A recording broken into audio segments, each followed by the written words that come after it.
So here it is, I've put it off long enough. It's my Lego Harry Potter Prisoner of Azkaban MOC, Hogsmeade all the way through to the Shrieking Shack, and I would like it to be a little bit bigger, but space is a constraint and I've decided to sort of shrink it down to a couple of base plates. You can see the golden trio in there, winter attire there, and you've got the post box. I think that was from the advent calendar last year.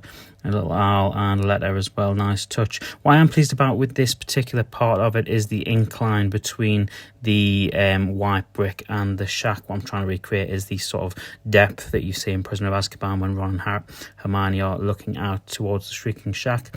Ideally, I'd like to put some tiles down over the white brick, but that's maybe for a little bit in the future. At the back, you can see the tree from the Expecto Patronum Harry and Sirius set from a couple of years ago.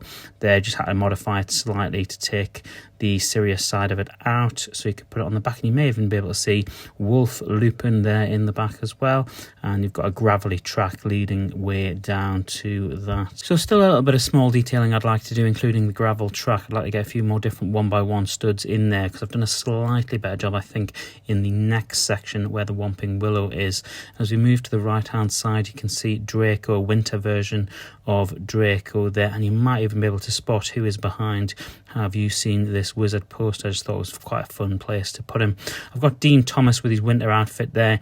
I felt like he was necessary. There was nowhere else to really put him, so he's a little out of place in front of the Whomping Willow, but he is on a gravel track, and I've gone for a sort of a spikier grass green texture on where the Whomping Willow is, because I didn't really want to just have one level of grass, like one plate of grass or one level of brick. I wanted to create different levels to it and put a lot of different pieces of fern and different flowers in there as well. So it is a little bit aggressive looking, but I think that does suit the Whomping Willow in general. And the Whomping Willow was actually the most difficult thing. You may even be able to see the Technic pin just underneath the branches there. It still has the Technic pin in so that it can still rotate and swing, but I did have to completely recreate the structure of the base and take the original plate off, because it just doesn't sit correctly on an angle, as you can probably imagine. So I had to create a new structure for it to be angled and so that it would still rotate when you use it. So I'm actually pretty proud of the fact that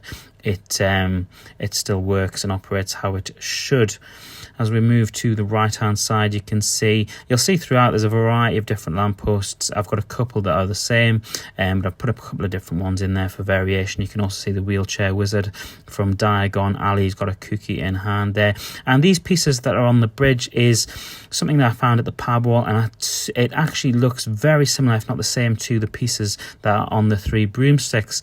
And I just wanted to create that royal regal kind of feel to it. It looks fantastic, and as we move in behind it, you'll be able to see the water fountain that is a split opinion actually in the very short period of time that I've had it displayed, which is it a frozen piece of water or is it water in the motion of being a sort of fountain?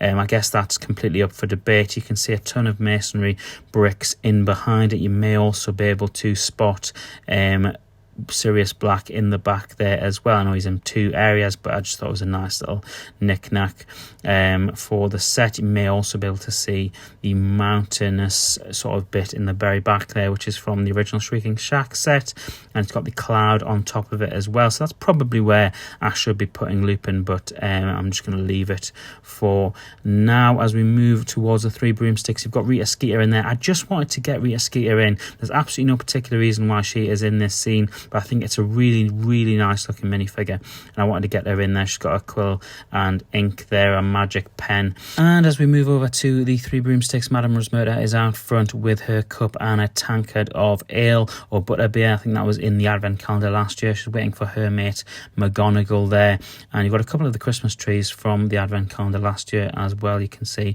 in shot. And if I pan out in a moment's time, you'll be able to see a couple of Dementors at the top of the three broomsticks, a callback to her sending Dementors into her pub every night.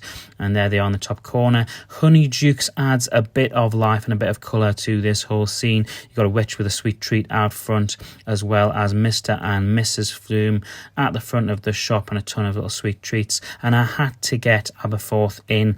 It's a really nice looking colour, and I've got him just on the end with his cup and the Hogwarts arrow sign. So that is just about it, and I'll probably add some more details to the build. If I add a substantial amount of details, I will be sure to do a short video showing you what I've added to this scene, or indeed if I do expand it by a couple of base plates. But a really fun scene, and one that I'll keep up over the festive season, as it's got that festive snowy feel. It's certainly a staple in our home for watching Harry Potter over the festive season. If you're a Lego Harry Potter fan, don't forget to follow or subscribe to the channel on whatever platform you're watching this video on. Drop the video a like if you did enjoy it, and I will see you in the very next video.